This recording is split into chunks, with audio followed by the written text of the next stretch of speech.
ayan nga guys, tayo magdidilig ngayon. At syempre, wag natin kakalimutan buksan ng electric fan. Dahil po para matuyo ang kanilang mga tubig. Ayan, tayo ngayon. Tayo magdidilig ng mano-mano. Yung mga giant ko, hindi ko na dinilig ng mano-mano. So, by hose na lang. Pero etong mga nasa pots kailangan po natin silang mano-mano diligan para iwas na mabasa ang kanilang mga roset. Ayan, tara samahan niyo po ako kung paano magdilig sa aking mga collection babies. At ayan nga guys, kuha tayo ng tubig. Ayan guys sila, medyo need na talaga nila ng water. Ayan, kasi yung kanilang mga soil dry na po. Pero kailangan pa rin natin i-measure yung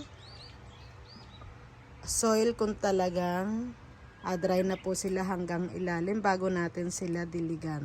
Kasi kung titignan mo dito, dry na yung soil niya. Nangangailangan na ng tubig. 'Di ba? Pero to make sure po, kailangan natin ng pang-check.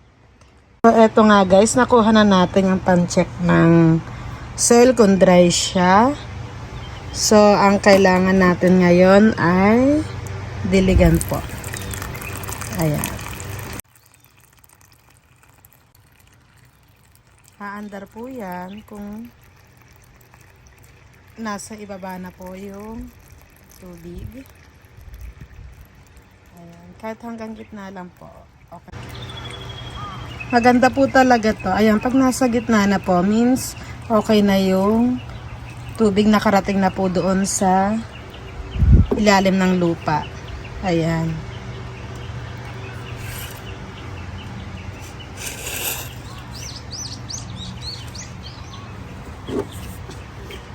Patient lang po talaga para po yung kanyang mga rosette hindi masyadong mabasa.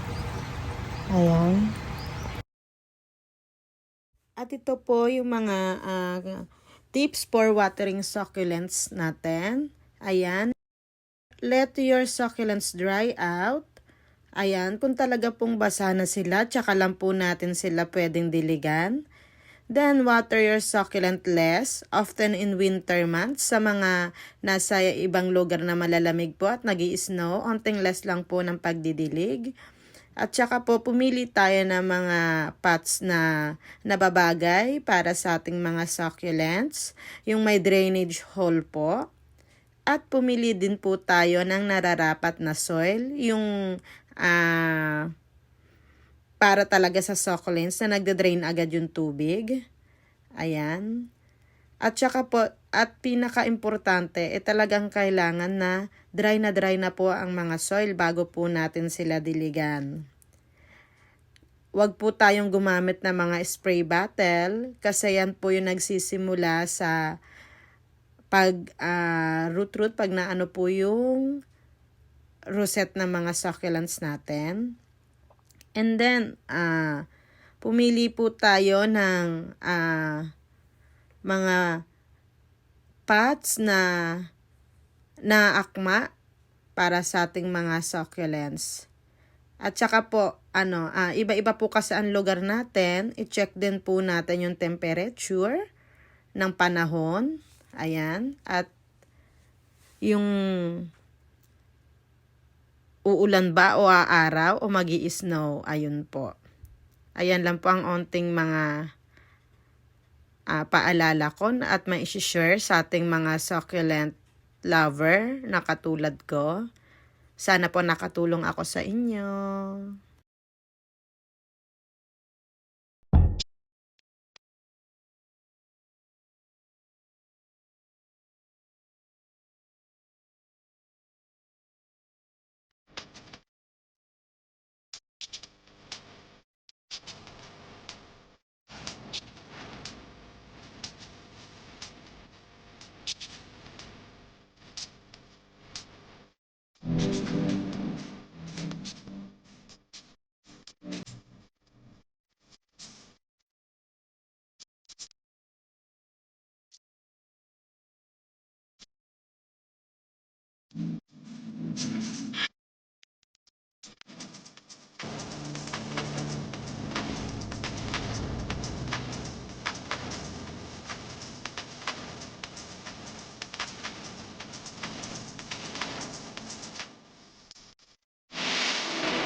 Yan guys, isa rin to sa aking style ng pagdidilig.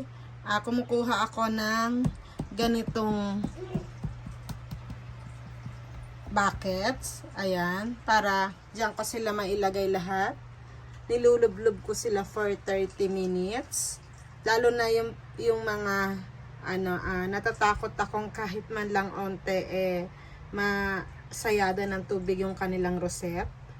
Yan po, ganyan po ang style ko doon sa mga rosette na masyado ng masikip at takot akong masayada ng tubig. Ayan guys.